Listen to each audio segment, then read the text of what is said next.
What's going on, YouTube? It's your buddy Big Rob with another edition of Big Rob's House of Entertainment and no Chinese food.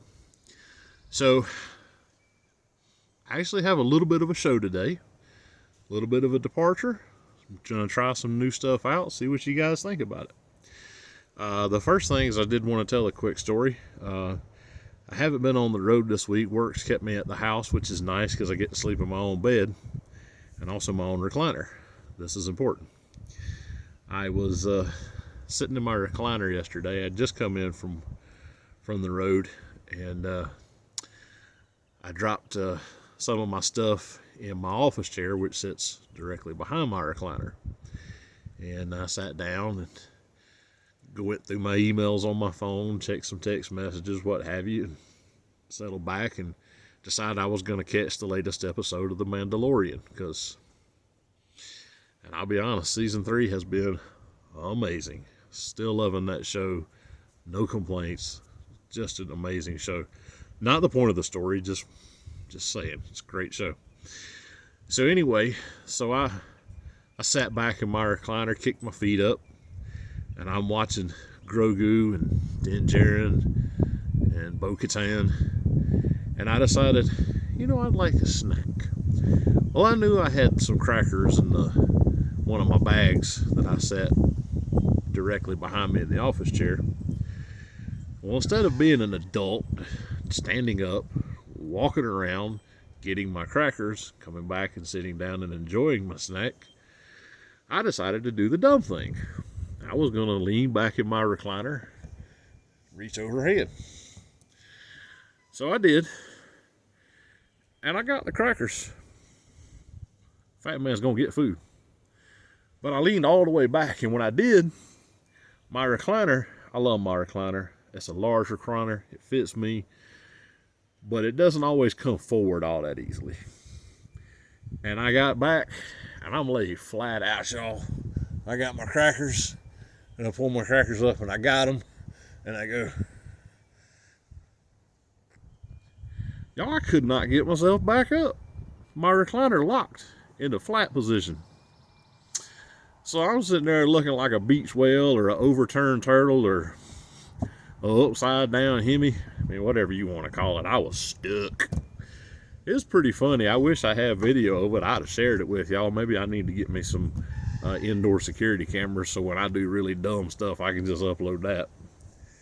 Anyway, I eventually had to just flip the chair down and smack the footrest on the ground, and then I could get up and walk my way down, put my chair back together. Yeah, so that happened. I got trapped by my own recliner. It's good times. A little bit of news. If you watch Hassel's review over on the Nerdy Man Room Shows channel, then you've already heard this. But if not, this is new news. Not sure exactly when it's going to happen, but Hassel and Big Rob are going to join forces, and I'm going to start showing up on the Roku channel, or on a Roku channel, excuse me. The Southern Joy Media channel, which right now does host the Nerdy Man Room Show. My show and Hassel's show, or I'm going to be part of Hassel's show. It'll be Hassel Reviews featuring Big Rob's House of Entertainment and no Chinese food. So I'm pretty excited about that. I feel like that should be a lot of fun and hopefully reach a lot more people and entertain a lot more people. I don't know exactly when I'm going to start just yet, but when I know more, I'll let you guys know, okay? So, I'm going to try a new thing on the show, and if you guys like it, let me know. If you don't like it, let me know. If you think it's good, think it's bad, if you just want to give me some thoughts, let me know, because otherwise I'm just going to keep doing it. I don't care. Me and Hassel was kicking around. We were talking about stuff, and Hassel does a lot of reviews. We both review action figures and stuff. Hassel's been reviewing movies, and I do a little bit of TV shows here and there. But I've decided that what I want to do is I want to go in my archives, and I want to show you the movies that I loved when I was growing up. Some of these will be from years ago. Some of these will be from before I was born. Some of these will be maybe only 5 or 10 years ago, but they're not going to be brand new stuff. I may do brand new stuff too, but for these purposes, I want to try and show you guys some movies from that you may not have heard of. Maybe some cult classics. Maybe some stuff that didn't do well at the box office, stuff that's got relegated to the bargain bins, and it's going to be all kind of genres, because back in the day, I used to go through the Fitzgerald Video Warehouse. We didn't have Blockbuster because we lived in a small town. We had Fitzgerald Video Warehouse, and I would rent movies from every section in that store, except the adult section. They wouldn't let me in there, those scumbags.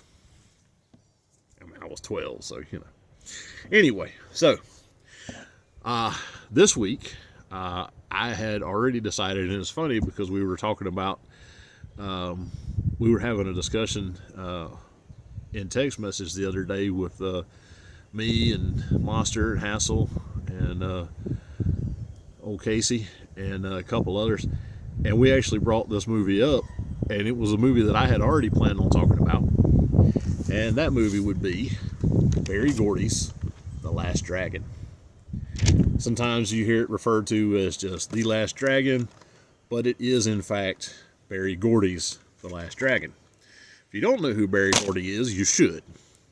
Because Berry Gordy created Motown Records in the 50s and 60s. And Motown Records is responsible for some of the greatest music that you have ever heard. I was raised country, and country's what I love, and southern rock music, hardcore rock, and western cowboy songs. But man, Motown, I love the smooth sounds. When I was 16, I had a car that the radio was terrible. The only thing that it would pick up was the oldies station, and I got a deep appreciation of some of the best music on the planet. Motown, again, Berry Gordy created it,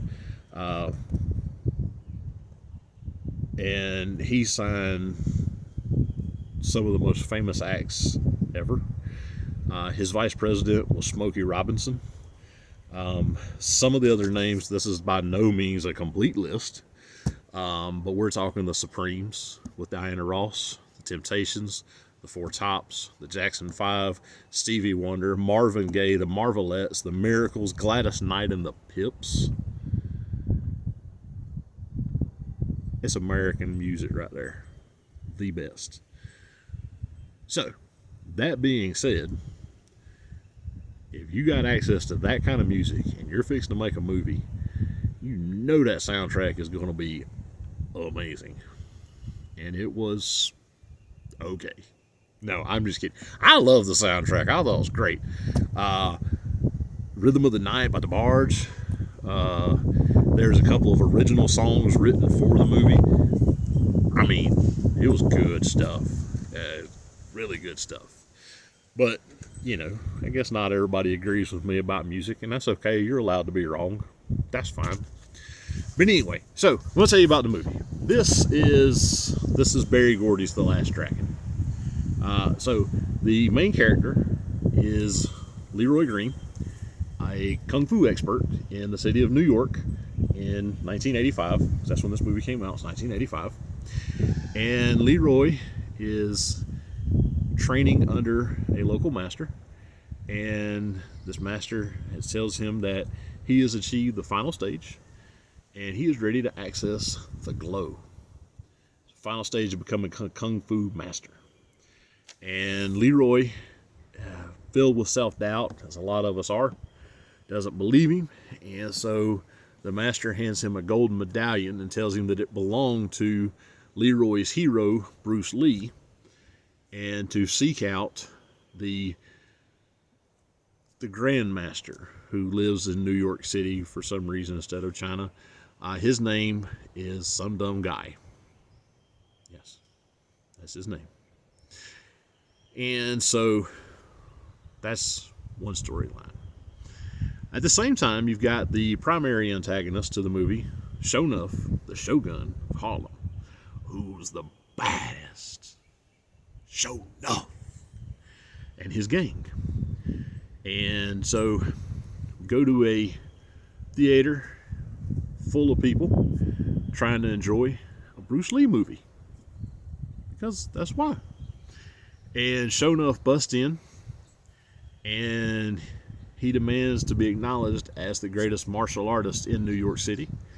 And he puts in an open challenge for anybody, specifically Leroy Green, who he calls Bruce Leroy, because, you know. And he begins to put a beat down on everybody in the theater. Carl Douglas was apparently right. Everybody was kung fu fighting at one point. Carl Douglas, not a Motown record. That's why it's not on the soundtrack, I assume. Anyway, at the same time, the other antagonist for the movie, Eddie Arcadian, and he is a video arcade entrepreneur mogul. It's good names, right? It's the 80s, you know, what can you say? So anyway, Eddie Arcadian is trying to get his girlfriend's videos on this show called Seventh Heaven, which is a lot like Soul Train was. I gotta teach you people what Soul Train was. All right, go look Soul Train up when you come back. It was a TV show that featured dancing and music back in the 80s. It was hosted by Don Cornelius. It came on Saturday after the cartoons on TV. Okay, music videos. Wow. I just realized how much of this stuff I'm explaining. I'm trying to think about explaining this to my niece and nephews. They're not going to know what any of this stuff is. Okay. Anyway, so Seventh Heaven, which is hosted by the beautiful Laura Charles, Eddie's trying to get his girlfriend's videos on. So they decide to send some goons to kidnap Miss Charles at the same time as Shonuff is busting up the movie theater. And Leroy, being a kung fu master, instead of fighting, he gets up to leave. And when he gets outside, he sees the thugs roughing up Miss Laura. So he comes to her defense, comes to her rescue, beats them up, sends them on their way, and then disappears like Batman or a kung fu master. And while he did that, during the fight, I guess, he dropped his medallion, his Bruce Lee medallion. And so Laura picks it up, and she looks at it wonderingly and thinks about Bruce Lee Leroy Green. So she thinks about how awesome he is. All right, so Shonuff, the Shogun of Harlem, who's the baddest? Shonuff continues to try to antagonize Leroy into fighting him. He ends up busting up his parents' pizza shop because, you know, a black man in the 80s in Harlem, his best idea is to open a pizza place. But it was good. It was great. They made a success. The Green family did great. This is the 80s, okay? I don't know how to explain this stuff to you. It made sense at the time, I guess. So anyway, Shonuff and his crew bust that place up too. And Leroy sees, and he goes to check on his parents. Laura gets kidnapped, finally. And they take her to Seventh Heaven Studios. And Eddie Arcadian contracts Shonuff, the Shogun, who's the baddest, Shonuff, to take out Bruce Leroy so that he can continue his dastardly plan to take control of Seventh Heaven and get his girlfriend's videos played. Along this whole time, Bruce Leroy Green, is still searching for the master, some dumb guy, and finds him in a fortune cookie shop that is run by these three super hip Asian guys, and they mess with him and send him on his way multiple times. And finally, Leroy gets tired of it, and he basically tells him in no uncertain terms that he needs to meet the master. And he gets to meet the master. It's a computer spitting out fortunes. So Leroy's a little bit sad, but what are you going to do? Now, Eddie Arcadian's girlfriend has gotten fed up with his extra tactics, and she's decided that she wants to be no part of it. So she lets one of Leroy's friends and students at the Kung Fu Academy know that Eddie has kidnapped Laura. So of course, Leroy goes to save the girl. And so they go in, and they've assembled a gang of tough guys, and again, everybody was kung fu fighting again. And all the bad guys get beat up at the Seventh Heaven Studios. Shonuff, who's the baddest, and Eddie Arcadian, along with Laura, run to an old warehouse conveniently located next door to the TV studio. I don't know, it was the 80s, okay? So anyway, so Leroy goes and follows them so he can save the girl, because that's what you do when you're the hero. And they get into a fight. It's just Shonuff and Leroy, and Shonuff just whoops this boy like a rented mule, and eventually shows that Shonuff has the glow. And Shonuff's glow is bright red, and he's just wailing on Leroy, kicking the stew out of him. And Leroy is just, all he can do is take it. Well, the final insult, Shonuff demands that Leroy refer to him as the master, and admit that Shonuff is the master martial artist. And he dunks Leroy's head in a vat of conveniently placed water. And in some flashback montages, we see Leroy realizing that his master had convinced him, told him that Leroy had the power to be a Kung Fu master all along. He had reached the final level, he just didn't know. And so, with that knowledge, Leroy steps back up, and his whole body gets covered in this beautiful, sublime gold glow. He has reached the final level, and he is ready to go. So then Leroy, now that he has the glow too, he stomps the snot out of Shonuff. And then Eddie Arcadian comes down, pulls a 9, and you see Leroy. And you think, oh no, not Leroy. But then Eddie gets over there, and he kicks Leroy's body over, and there's no bullet holes. And Leroy opens his eyes and smiles. And he's got the bullet. He caught the bullet in his teeth, because he's just that good of a Kung Fu master. And he gets up, and he kicks Eddie Arcadian's butt, and strings him up for the police, and disappears like a good Kung Fu master does.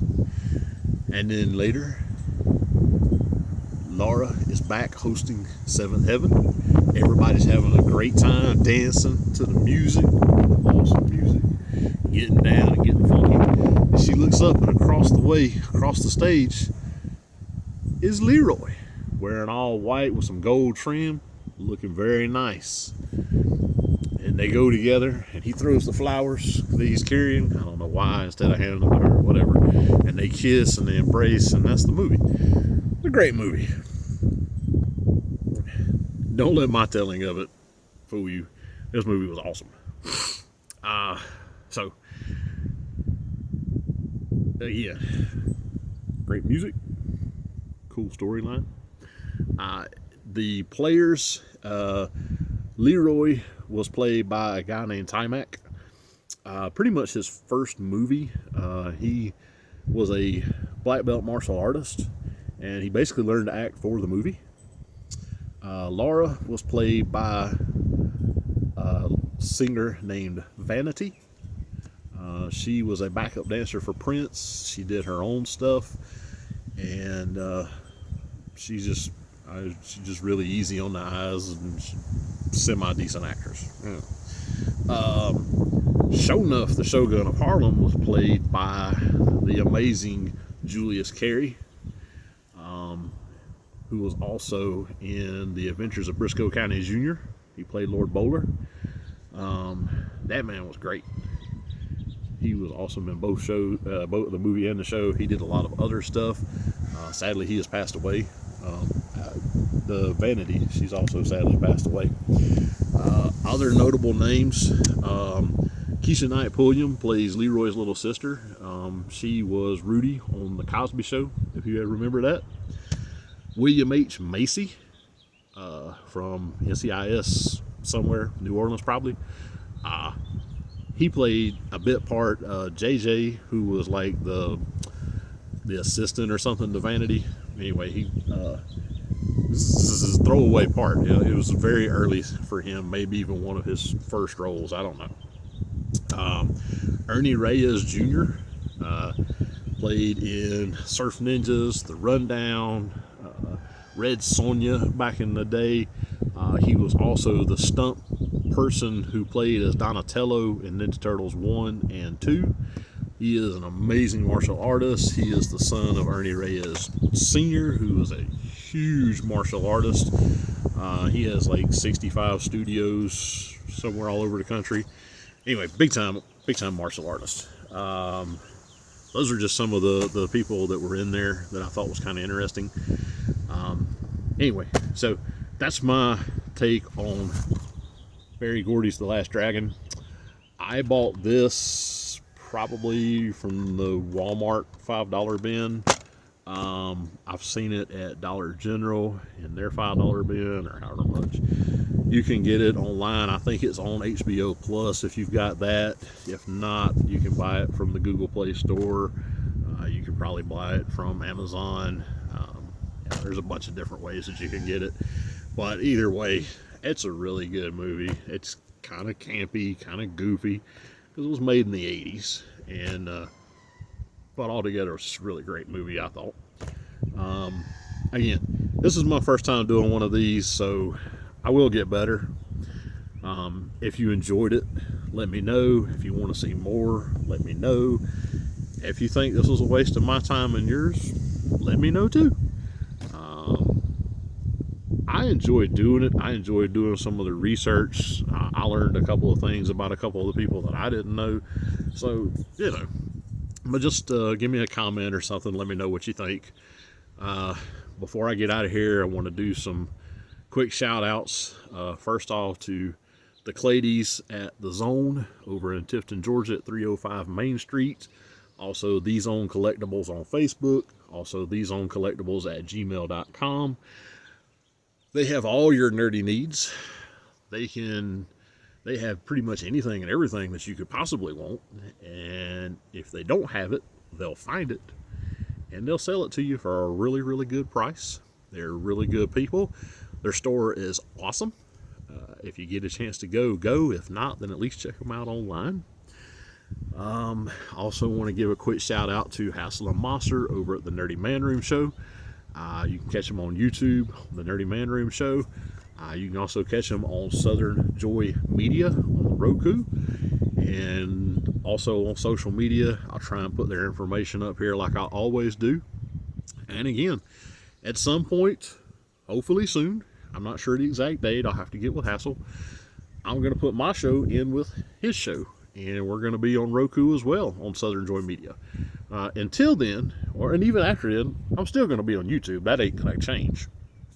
But definitely, like, subscribe, hit the bell for notifications. Leave me a comment, question, complaint, concern, thought, whatever you got. And until then, I will be back in a week or so, hopefully sooner. Who knows? But may the force be with y'all.